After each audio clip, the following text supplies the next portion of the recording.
Il faut réussir rapidement à organiser nos troupes.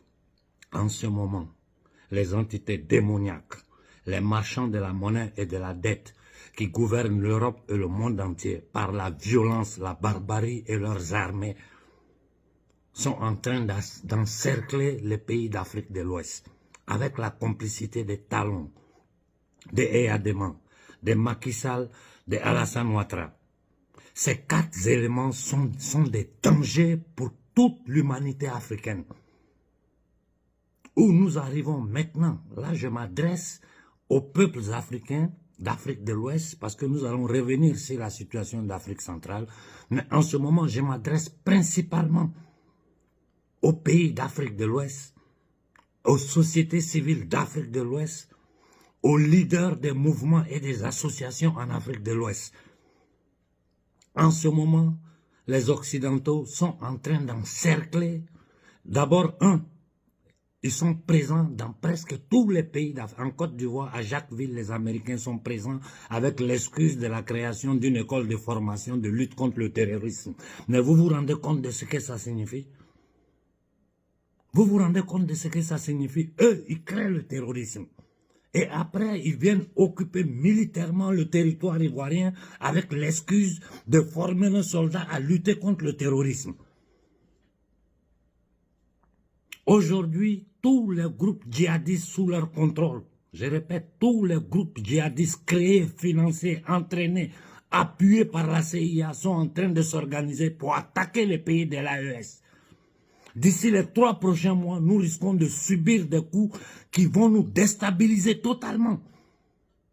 Je répète, nous risquons de subir des coups qui vont nous déstabiliser totalement. Ça, c'est le cas de l'Afrique. Ce qu'ils sont en train de préparer au Moyen-Orient, c'est-à-dire, je ne veux même pas rentrer dans ça parce que sinon, nous allons mélanger les thèmes. Nous parlerons du Moyen-Orient la prochaine fois. Mais en ce moment, leur objectif principal, c'est empêcher la sortie des pays africains du franc CFA. Parce que si nous sortons du franc CFA, le contrôle monétaire et économique sur l'Afrique de l'Ouest est terminé. Et ça, ils ne peuvent pas se le permettre. Leur objectif principal aujourd'hui, c'est déstabiliser le Burkina Faso. Et j'ai dit ici au capitaine Ibé, tu as le soutien, non des Burkinabés, de toute l'humanité noire, de toute l'Afrique. Il faut prendre des décisions, il faut être drastique. Faire le travail que Koïta a fait. D'ailleurs, Koïta n'a pas fini de nettoyer le Mali. Koïta, tu dois nettoyer n'importe qui. Quiconque au Mali ouvre la bouche, arrêtez-le, foutez-le en tôle. Ceux qui doivent être éliminés, éliminez-les. C'est notre destin qui est en jeu. C'est le futur des nouvelles générations. C'est l'existence de l'homme noir qui est en jeu. Quiconque te dérange au Mali, Koïta, arrêtez-le, foutez-le en tôle. Ceux qui doivent être éliminés, éliminez-les. Mais vous pensez que Poutine a pu remettre de l'ordre en Russie comment? Tous les oligarques qui travaillaient contre les intérêts du peuple russe ont été nettoyés par Poutine. Il a fait d'abord le nettoyage interne avant d'affronter les marchands de la monnaie et de la dette sur le plan international. Les cargos militaires américains, français se baladent partout en Afrique. Ils sont en train de s'installer, se batracier sur le Sénégal comme Macky Sall. J'ai dit la classe dirigeante, ceux qui se font appeler intellectuels sénégalais, vous êtes une honte pour toute l'Afrique.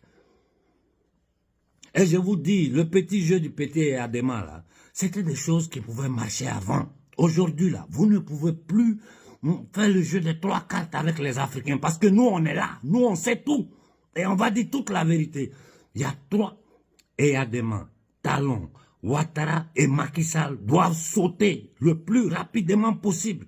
Parce que tant que ces entités démoniaques, ces batraciens, ces indignes, ces inconscients, ces complexés-là seront à la tête des camps de concentration que nous appelons pays, parce que l'Afrique est un camp de concentration, un camp de réfugiés.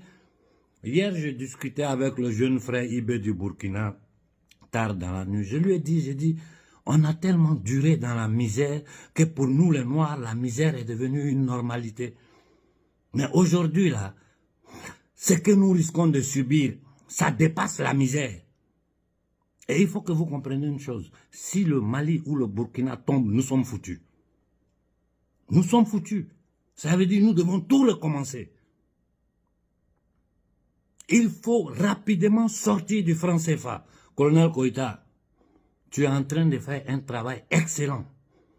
Les militaires maliens sont en train de faire un travail excellent. Le premier ministre Choguel, lui, c'est mon idole. Je ne le cache pas. Moi, quand quelqu'un me plaît, je le dis publiquement. Travail, il faut annoncer rapidement la sortie du Mali du franc CFA. J'ai dit aux Ivoiriens, même si ça doit vous coûter le sang, vous avez peur de quoi? Ce que la France a pu faire sous Gbagbo Laurent, tirer sur les Ivoiriens. Aujourd'hui, la France n'a pas cette force. Ni la France, ni les États-Unis. Et tous ces batraciens de magistrats, hauts fonctionnaires qui parlent de droit international, vous êtes des maudits. Vous êtes des misérables, des batraciens, des indignes.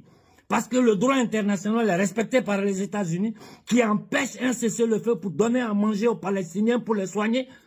Le droit international est respecté par les États-Unis qui ont attaqué l'Irak, qui ont détruit l'Irak. Aujourd'hui, le premier ministre irakien demande leur départ. Le droit international existe quand Israël est en train d'attaquer le sud du Liban en ce moment.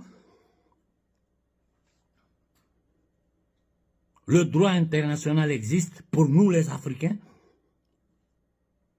Batraciens, indignes, nègres des salons, minables. Vous êtes là, vous, les pauvres privilèges que vous avez avec vos minables de famille, les gens autour de vous. Vous vivez bien. Les 99% de notre peuple sont dans la faim sur le continent, sont en humiliation dans le reste du monde. C'est quoi ça? Combien de temps ça va durer? J'ai dit, organisons nos troupes. Ça, je le dis avec urgence au Mali, au Burkina et au Niger. Au Mali, il faut que vous preniez conscience que si Koïta tombe, vous êtes foutus. Et il y a un travail que le gouvernement doit faire, la diplomatie. Nous, peuples africains, peuples du Mali, du Burkina et du Niger, nous devons faire notre part. C'est la seule façon de pouvoir protéger nos dirigeants. Il faut que nous nous organisons rapidement dans ce mois-là et nous lever ensemble, je répète, ensemble, avec des objectifs bien clairs. La priorité, c'est le démantèlement de toutes les bases militaires étrangères sur le sol africain. En particulier l'Africom, c'est-à-dire l'armée, le détachement de l'armée américaine sur le sol africain. 3 bases militaires américaines au Niger. Ça veut dire que la CIA est assise au Niger. La CIA contrôle tout sur... J'ai dit, il n'y a pas une mouche qui bouge en Afrique que ces gens-là ne contrôlent pas. Au Burkina, vous êtes la veille citoyenne. Vous allez rester toute la vie veille citoyenne. J'ai dit au capitaine Ibé, qui que ce soit, magistrat, haut fonctionnaire, qui te dérange dans la révolution que tu es en train de porter en avant, arrête-le, jette-le en tôle. J'ai dit tous ceux qui sont des vrais dangers pour notre liberté, pour notre autodétermination, éliminez-les. Partout dans le monde, c'est comme ça fonctionne. Aux États-Unis, ils ont ce qu'ils appellent le Patriot Act. Si tu trahis le pays là, on te juge même pas, on te prend, on te jette en prison, on oublie même que tu es là-bas. Et chez nous, ils viennent s'arrêter pour parler de droit international, de ceci, de cela, de démocratie. Au Mali, au Burkina, au Niger, on ne parle pas d'élection tant que nous n'avons pas totalement le contrôle de notre territoire. Je répète, c'est la même erreur. Quand je me suis levé contre les élections au Congo, les batraciens, les indignes, les minables, les francs-maçons du Congo, voilà le résultat des élections au Congo. Voilà ça. Mais je vous jure qu'ils n'auront pas le contrôle du Congo. Le Congo, là, ce qu'ils veulent faire du Congo, ils ne vont pas réussir. Et ils n'auront plus le contrôle de l'Afrique à partir de maintenant. Là, je vous supplie, vous qui vous êtes mis devant, vous avez créé des mouvements, des associations, ceci, cela, pour défendre notre peuple. Vous pensez que vous seul, avec vos petits mouvements, vous pouvez faire quelque chose? Qu'une seule personne, avec son association, peut défendre? Il est temps que vous conjuguez tous vos efforts. Ce n'est pas nous de l'extérieur qui devons le faire. Moi, je ne peux pas me mettre dans une position pendant que depuis 30 ans, je vis en...